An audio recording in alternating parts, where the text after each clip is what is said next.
we got more details of David and shit. You know, let's dive deep into this, man. Let's see what we got. Folks, I've got an update for you guys about the David autopsy, and there's some really, really horrible stuff in here. People have made a few new revelations. It really just goes to show you just how horrific and stupid this crime was, just how badly David allegedly tried to cover this situation up, and just what a shocking and awful state that Celeste was left in. Okay, rest in peace to her. So I'm gonna break down some of the stuff from the full medical examination that's here. This is the full forensic report. So there's quite a lot here. There's quite a lot of pages. It's 26 pages long, but we can just focus in on some of the important stuff as you see here. Crazy, multiple penetrating injuries, manner of death, homicide, injury occurred with objects.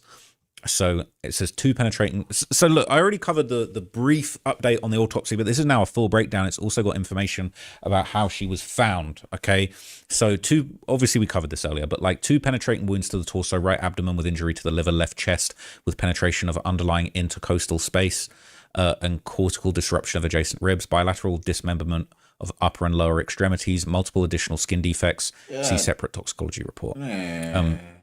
So it says, per medical examiner investigators report, this 15-year-old female, Celeste, was found dismembered in a state of decomposition inside the car. Death was pronounced at the scene. Autopsy examination was limited by extensive post-mortem changes.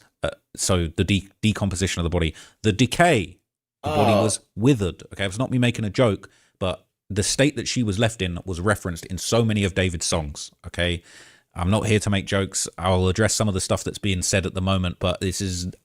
Trust me, I don't find anything funny about this situation, and never ever want to make light of this. Is absolutely So it said there are 2 penetrating wounds of the torso with smooth edges that may represent sharp force injuries, so likely a knife. The wound on the upper abdomen penetrates the liver, and the wound on the chest penetrates the left intercostal spaces with disruption of the adjacent ribs. Bilateral upper and lower extremities show full thickness dismemberment, so completely dismembered. Multiple other skin and soft tissue defects. God damn. Without apparent associated internals. So the etiology of these defects isn't apparent due to severe post-mortem changes. It says that toxicology shows the presence of a low level of ethanol, maybe due to post-mortem changes or ingestion, does not appear to be contributory to the cause of the death. Given the history and circumstances as currently known by me. Man, look at all this shit, y'all. This shit is crazy. Man, he done chopped the damn body all into pieces, y'all. God damn. Like, get this nigga the death penalty. Real, he don't deserve to live, God. Man. Bruh. He really don't deserve to live, man. Look at this shit. Setting the findings of the examination, and in absence of other definitive causes of death, the death is multiple penetrating injuries and a homicide. So that's where it was made official. Okay, so this just breaks down kind of, a lot of the tests and a lot of the details about her as she was found, which I won't get into in here, but it says here evidence of traumatic injury. I don't think he did it though. Like he knew people that did. He probably hired motherfuckers that did it. He's talking about specifically the wounds involving the right abdomen, 21 inches below the top of the head, 1 inch right of midline. There's a 3/4 inch length penetrating wound with smooth edges. The wound is orientated in the 3 and 9 o'clock directions. The wound track sequentially perforates the skin and soft tissue of the right abdomen and the liver. The wound track would have an approximate depth of 1 to 1.5 inches. And it says skin defect 9 to 6/16 inch. This is the other wound involving the lateral left lower chest, 15 inches below the top of the head and 6 inches left of the midline, is a 9/16 inch penetrating wound with smooth edges. The wound track sequentially perforates the skin and soft tissue of the lateral left lower chest, left intercostal space, and enters the left chest cavity. The wound track has a depth of about 2 inches. Which isn't too... honestly, it sounded like a knife, just like the one David was showing off, like the one I've got here on my desk. This isn't long. I think this is an under 3-inch blade, because I believe those are legal in the United States. And that just seems like what it is. So it says multiple skin defects also present on the torso, with many perforating the skin and soft tissue without identifiable soft tissue hemorrhages or associated internal organ injuries. They range from 5/16 of an inch to 1 3/4 of an inch in greatest dimensions. Multiple superficial linear abrasions are also noted on the right dorsal hand. That sounds like attempts to cut. The upper and lower extremities show full thickness dismemberment with relatively flat cut surfaces through the soft tissue and bones. What you're about to hear is crazy. It says no discernible hemorrhages identified at these sites. Multiple fragments of blue plastic material are found embedded in the cut surfaces. Representative fragments are collected by the medical examiner criminalist and submitted to the evidence department on September the 8th. Immediately they submitted that.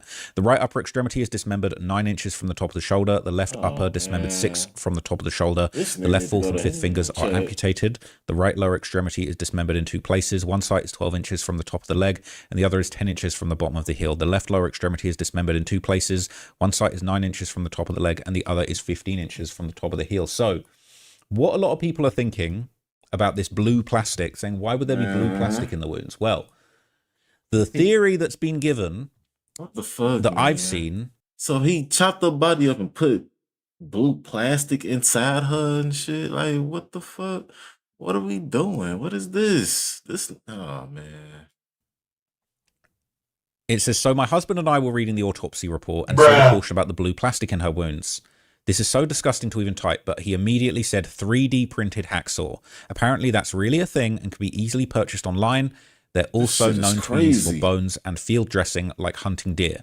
So it appears that we have actually got the method of dismemberment, allegedly a 3D printed hacksaw, blue plastic being found, okay? It's looking like this, isn't it? 3D printed metal hacksaw, and this has a blue blade on it as well. This is apparently a thing, so let's take a look. Let's take a look.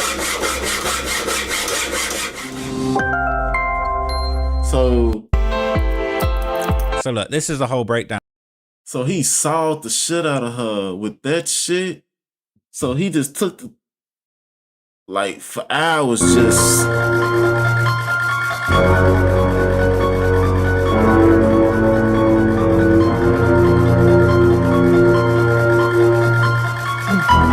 bro, like what the fuck, man? This shit is crazy. I don't know how you can make this. I don't know if he printed it himself, if he bought it, but or it could be, you know, just a plastic hacksaw he got from somewhere else. But this is a real thing. As you can see, the blue blade there. I wonder if David watched this video. Honestly, the fact that you could craft something like this so easily, and you just have to have these serrated edges that are really sharp. And you know, it's made of plastic. It's not going to be strong enough. You're not going to be able to stop teeth breaking off. Right, bones and shit. Like, but as you can see, this ain't too difficult. This ain't difficult to put together. This wasn't hard. Okay, and there it is. What? Yeah. It's actually chilling to see that. It's actually so chilling to see that. But that's now the theory, man. That he might have cut her up with a 3D printed hacksaw. It's just twisted, okay? Damn, Chad. About it. So, the right upper... Oh, we already read that. Okay, so, yeah. Man, every time I hear about this shit, every time I hear about him, man, it just gets more twisted and crazy, man. Like... You don't know the power of the dark side. Yeah, that... I just need to digest that for a second, because that actually does look like what happened. And so what we're going to see later on in this document that I think is really interesting, that's worth looking into, is some accounts of actually how she was found. Obviously, we've got the toxicology report here, and it says alcohol was present, but that might have been produced in her body, you know, at some point else. Seems to appear that she tested positive for methamphetamine and MDMA, as well as benzodiazepines. Now, that is very, very interesting, and I haven't heard people talking about this benzodiazepine part that was found in the liver. So I do wonder what that's gonna work out being. So it's got some information about the alcohol analysis. A presumptive positive result, PP, signifies a detection of a drug class, but must be confirmed by additional testing for true identification. So I don't believe it was a significant amount. Obviously, we've already seen these pictures of exactly where the wounds were. It's really sad to see that. And then obviously this one's more comprehensive. It actually shows the cuts, multiple defects here. It looks like there were attempts.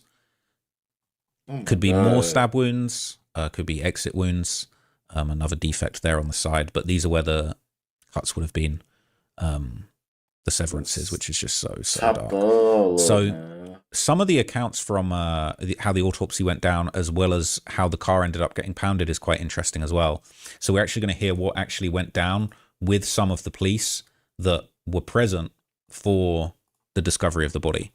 So it says a passerby reported the abandoned black Tesla parked on the street to the LAPD. It was impounded and towed. On the 8th of September, a manager noticed a foul smell emanating from the vehicle and reported it to Auto Detective. The detective basically inspected the vehicle's front trunk, found a large black zippered body bag with handles, partially unzipped the bag, revealing a human torso in the back of a head. He pronounced death on scene at 1100 hours with no medical intervention. No person in custody at this time. Charges pending, no weapon recovered.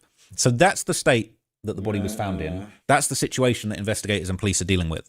And they're doing the toxicology. They're finding all these stab wounds. We didn't know about this for 7 months, but day one, the cops didn't know about that shit. Within a couple of months, we're getting all of the information. That's the thing. So there's more information to here about how it went down. Basically, this is a witness statement. Basically explained how the passerby called for the car to be taken in. We already heard that information, basically. More specifically, the detective discovered the black zippered body bag with handles, partially opened it, revealed a human torso in the back of a head. Due to obvious signs of death, he pronounced the death at the scene. So it says even here, there was a description of the scene. All the vehicles parked throughout the lot. The decedent was lying inside the trunk. The Tesla was parked in the southeast corner of the lot. The front trunk was open. Yellow police tape surrounded the nearest vehicles, including the Tesla. From a distance, the black body bag was visible and exposed the inside front trunk of the car. Didn't observe any drugs, alcohol, or weapons at the scene. And so this is the body examination. Observed the decedent's posterior head and torso lying prone in a body bag inside the front trunk of the Tesla. Her head was oriented towards the north. She appeared to be of indeterminate age and ethnicity, with dark hair and natural teeth. She was wearing a tube top, underwear, leggings, and socks. I observed multiple holes in the front and back of the tube top. So that's the stabbing. And again, that was information. Leggings and socks observed multiple holes in the front and the back of the tube top. She was missing both arms. Oh my God. Above the elbows and both legs above the knees. God damn. Underneath the body bag was a black trash bag that contained a decayed apparent apparel. God damn it. That was kept from the public while the investigation was going on. She was missing both arms above the elbows and both legs above the knees. Underneath the body bag was a black trash bag that contained the decedent's apparent compiled bilateral arms and legs. They appeared to be dismembered into several fragments, and it looked like the legs had actually been cut into two, had been cut off and then cut into two based on actually the two cuts that I didn't notice earlier. Crazy, and what's interesting is a lot of people have been pointing this out on Reddit, and they've basically been making the point to say that it was very, very stupid of David. Said, how did he screw up his alleged crime this bad? Using a body bag for the head and torso, but just a trash bag for the limbs.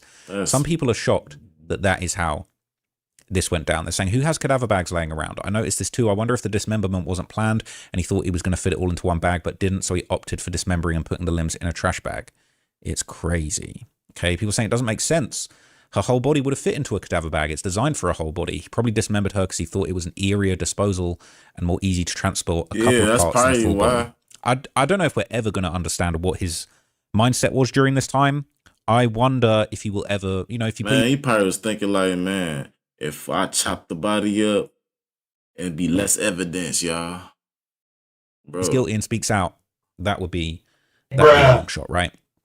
Because then why not place the trash bag with the limbs inside the cadaver bag once the torso is in the front? Why leave the thin trash bags on its own? It makes no sense. Aren't cadaver bags made to prevent liquid and decomposition from seeping through? I don't know. So anyway, it goes on to say the decedent was in an advanced stage of decomposition demonstrated by foul odor, discoloration, liquefaction, insect activity, partial skeletonization, and skin slippage. So just awful state that she was left in. Allegedly by David, whoever's responsible for this, allegedly, in some people's opinion, is just one of the most depraved examples of a human being I could possibly imagine to leave someone in this state.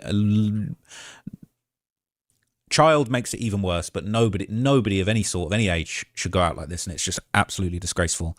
So I noticed a 1-inch linear defect on her abdomen and a circular defect on her left flank.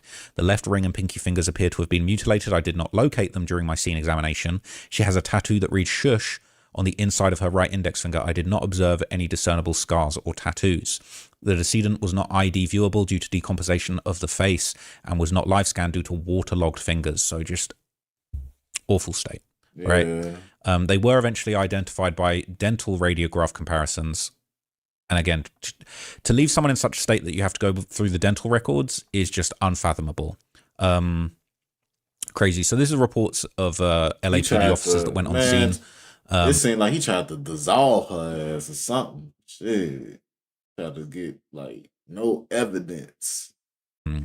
And we've got a little bit more information about how that went down. So prior to my arrival, the front was open and the body bag was unwrapped and open to view the decedent. The decedent was dismembered in a large black body bag, black trash bag, severely decomposed, decomposition fluid on the outside and inside of the bags. The decedent was female, had dark hair with decomposition fluid and insect activity. Ugh. Also, insect activity was observed on the body and the body bag. The body bag had a double zipper, 3 handles on each length side, and a handle on the top and bottom width end.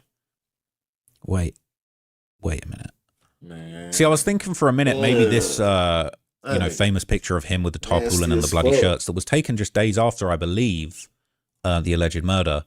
I was thinking for a minute, maybe that's it, but it's a body. They said cadaver bag. This is a black tarpaulin. I think they would have said if it was that. So yeah, I'm not going to say that that's what it was.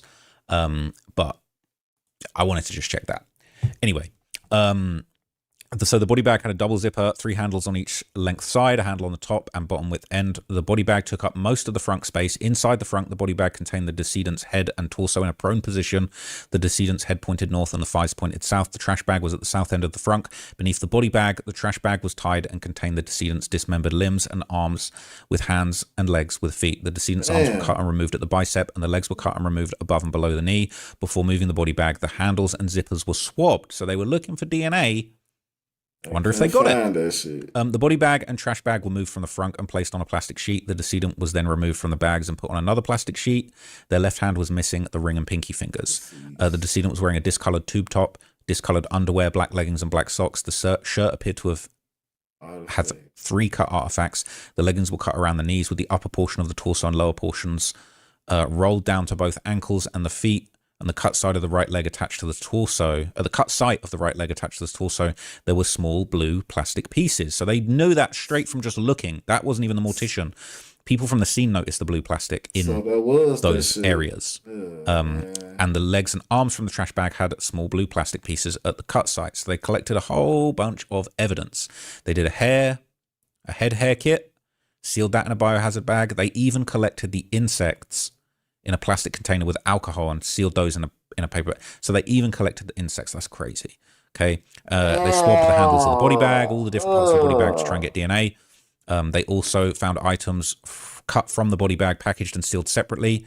That includes the top and bottom handles wrapped together, body bag side handles, the zipper. So they swabbed all of those and they cut them and they brought those in as evidence. David better hope that he ain't got no DNA, fingerprints, and any of that shit. They also collected the plastic pieces, as well as the clothing and the bags itself. So that's the end of that, okay? So I'm honestly like a little bit just disgusted by even reading that. And I just think it's just so sad and just so depraved that this is actually what was done. But anyway. My God. Yeah. If people saying it's absolutely evil, I genuinely don't know what to say other than rest in peace. This is so devastating. The way they found her and the way the body was treated by that piece of shit. She was a child. Oh my God, it is diabolical. I'm shaking. It's horrendous. Please don't open the contents if you're sensitive to violence. It's only a medical report, but these are things that happen to a child, so it's hard not to picture the violence. Missing eye and 2 fingers, one of them being the David tattoo. It's crazy, okay? And they're thinking he was still stabbing her after she was deceased. He was. It's crazy. Okay, so nigga was still slicing her shit up. Bro, I'm speechless. I just don't even want to go into this. Like, that's crazy, man. I don't know. I don't even think I can read comments. It's actually just so fucked up. So look, I'm that shit. Yeah. Yeah, folks.